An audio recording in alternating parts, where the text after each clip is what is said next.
Hi, my name is Doug Potter. I'm with Southern Evangelical Seminary. I'm a professor and director of the Doctor of Ministry program, and I've been with the seminary for many, many years. I'm Brian Huffling. I'm the director of the PhD program. I also teach philosophy.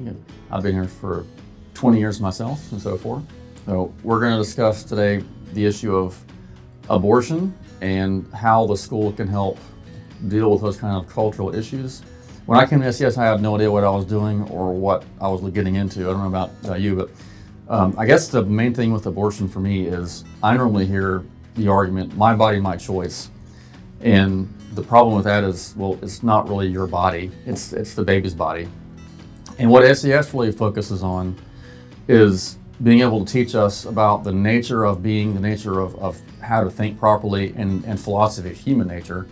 And so we can discuss these kind of things with people. We can talk about what it means to be a human. Is that been your experience at SES? How does that work for you? Yeah, definitely. I don't know how much anticipation I had or expectation I had with regards to what my experience at SES would be like, but I knew that I wanted to know more. And I'll tell you, when you walk into Norm Geiser's classroom, as I think a number of our graduates would agree, he just is able to so very well articulate the issues and articulate things so that at a level that everybody can understand them, that it was just very impactful, very life-changing. I agree with you. That's often an objection that's brought up.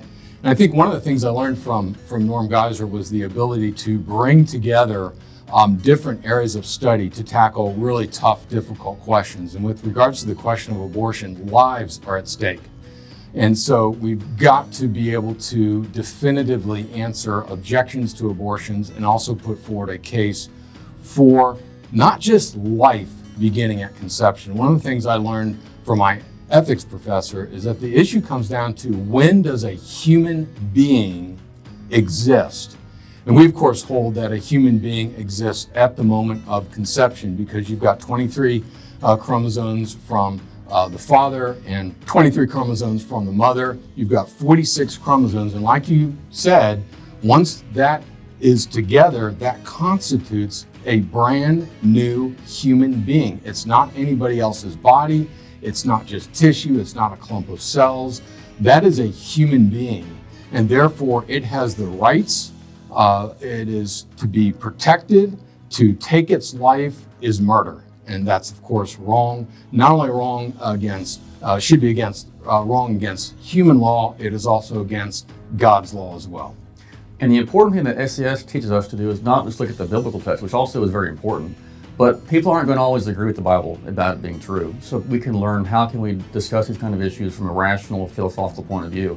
Like, what does it mean to be a human? Where do these laws come from? And we should be able to help people understand, even if they're not a Christian, why abortion is wrong. SES can do that.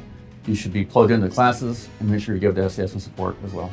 Absolutely, I completely agree. Please support SES so we can train future apologists, future pastors, future ministers to stand up for the unborn and to be able to articulate arguments that indeed will further the cause of making abortion illegal, showing others that it's murder, and bringing an end to the slaughter of the unborn.